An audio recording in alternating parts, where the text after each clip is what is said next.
The bigger the government, the better for women. Is that statement true or false? Well, if party affiliation is any indicator, most women under the age of 40 would say true.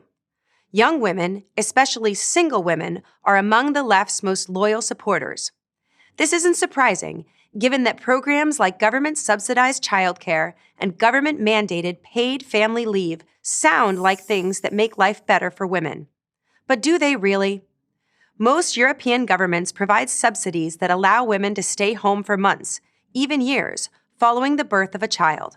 And some European countries require employers to offer female employees part-time and flexible work arrangements. So have European women benefited from these programs? The answer is no, unless you think lower wages, fewer jobs, and fewer management opportunities benefit women. Why is this the case? Because these supposedly women-friendly government mandates change the way businesses evaluate female employees. It encourages companies to assume that women will not only cost them more, but that they'll be less productive than men. Spain is a good example. In 1999, that country passed a law giving women with young children the right to work reduced hours. But a study by economists at the IE Business School in Madrid and at Queens College of the City University of New York found that women paid a big price in lost opportunities. Companies were less likely to hire women of childbearing age, less likely to promote them, and more likely to dismiss them compared with men. When Chile tried similar policies, similar outcomes resulted. In the words of Maria PRADA, an economist for the Inter-American Development Bank, the purpose of the law was to help women participate in the labor force and achieve more work-family balance, and it's doing the opposite. A study of 22 countries by 2 Cornell economists showed that in countries with the most extensive benefits for women, women are more likely to be in dead-end jobs and less likely to become managers or top executives.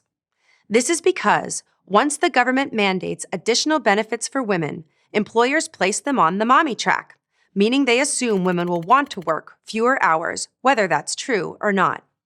This might explain why, in the United States, where these benefits are not mandated, women account for more than 40% of senior managers, while in more progressive Europe, that number is a little over 30%. But big government doesn't throw obstacles only at women trying to get ahead. It throws obstacles at women struggling to get by. Here we don't have to go to Europe to find examples. There are plenty in the United States. Take the issue of occupational licenses, government regulations requiring a license to pursue particular professions. Sure, people operating dangerous and complex equipment should have to get special training, take tests, and be licensed. But why are occupational licenses required for hair shampooers and braiders? In some states, licenses are even required for interior designers and florists. Getting licenses can require hundreds of hours of schooling and entail major fees. That's not about protecting consumers or public safety. That's a source of revenue for city and state governments and a way for some politically powerful lobby groups to keep out competition. And since more women obtain occupational licenses than men, women are disproportionately hurt. So what's the solution? Less government, not more. Since 2017, a combination of tax cuts and deregulation, meaning less government, have been a boon for women. Women's weekly median earnings have gone up by almost 5%. The unemployment rate for women has fallen to 3.4%, a historic low. And more women are starting businesses than ever before. Between 2017 and 2018, women started almost 2,000 businesses a day. Right now, there are an estimated 12.3 million women-owned businesses, a 6% increase since 2016. And here's the topper.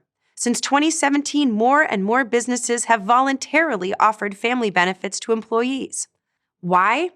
Because the more companies have to compete for workers, the more benefits workers receive. That's how the free market works, and the opposite of how big government works. The free market, it turns out, does a much better job at creating opportunities for women than big government does. This not only means better jobs and better pay for women, but also the chance to craft the lives they actually want. After all, not every woman needs or values a generous childcare package. But when the government mandates benefits, they become, in effect, taxes that every woman and man has to pay. The bigger the government, the better for women? You might want to rethink that one. I'm Carrie Lukas, President of Independent Women's Forum for Prager University.